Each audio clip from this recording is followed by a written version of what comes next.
Le plus important, c'est cette histoire-là. Comment je me vois, comment je me juge, comment je me traite. Que chacun se pose la question, comment je me vois, c'est simple. C'est-à-dire, est-ce que j'ai tendance, quand je me regarde un petit peu, ou quand je me raconte à quelqu'un, à voir plutôt les bons côtés, mes qualités, mes succès, ou à toujours me focaliser sur ce qui ne va pas, mes limites, mes défauts. Donc ça donne un indice. Voilà, il y a des gens qui ont une bonne estime d'eux-mêmes, qui savent voir leurs qualités, d'autres qui se dévalorisent, qui ne voient que leurs défauts. Et puis l'équilibre, c'est de voir un petit peu les deux. Puis l'autre point important, c'est comment je me traite. Ça, c'est un révélateur. Lorsque j'ai échoué, je peux avoir tendance à me punir, à me traiter d'imbécile, à m'autocritiquer, à ressasser cet échec. Ou au contraire, est-ce que je me traite comme on traiterait un ami? Je me dis, bah écoute, voilà, t'as échoué, c'est douloureux, ça arrive à tout le monde. Fais-toi un peu de bien, vois tes potes, détends-toi. Tu reviendras sur ce truc ensuite pour mieux comprendre comment essayer de ne pas échouer la prochaine fois. Faut se parler à soi-même. Exactement, mais de toute façon, on fait ça tout le temps. Tous les gens se parlent à eux-mêmes. Alors certains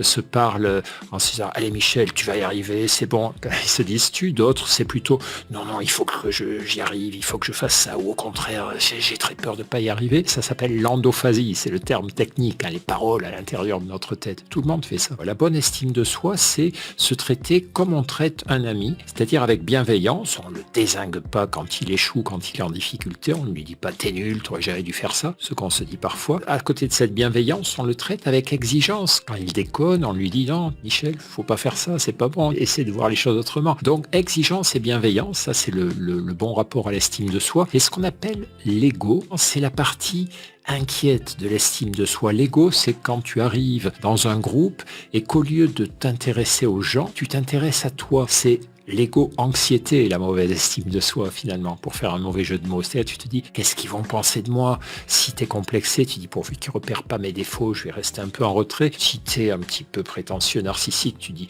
est-ce qu'ils vont voir à quel point je suis génial? Mais dans les deux cas, tu es centré sur toi.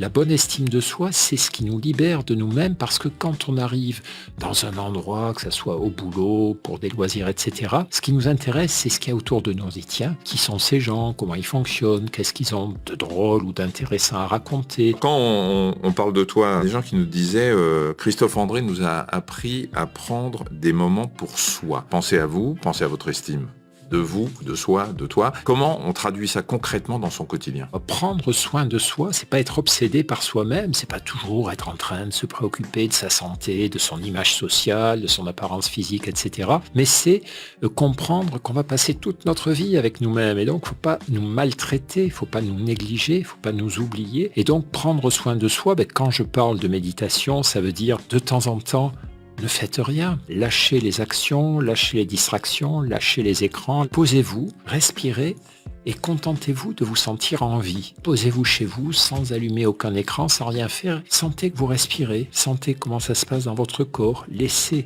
descendre un tout petit peu la pression. C'est ça, prendre soin de soi. Mais ça peut être aussi faire des choses agréables qui nous nourrissent. Ma vision du monde, je suis médecin psychiatre, j'ai passé ma vie à soigner des gens qui souffraient, qui étaient malheureux. C'est pas les gens heureux qui viennent voir les psychiatres. Et donc, ce que je vois, c'est que la vie, c'est un truc compliqué, c'est un truc stressant. On va tous rencontrer des moments de souffrance, de deuil, d'échec, d'adversité. Donc, si on ne se donne pas les armes du bien-être, du bonheur, de la détente, pour être un peu costaud, pour affronter tout ça, on n'y arrivera pas. On va craquer à un moment donné.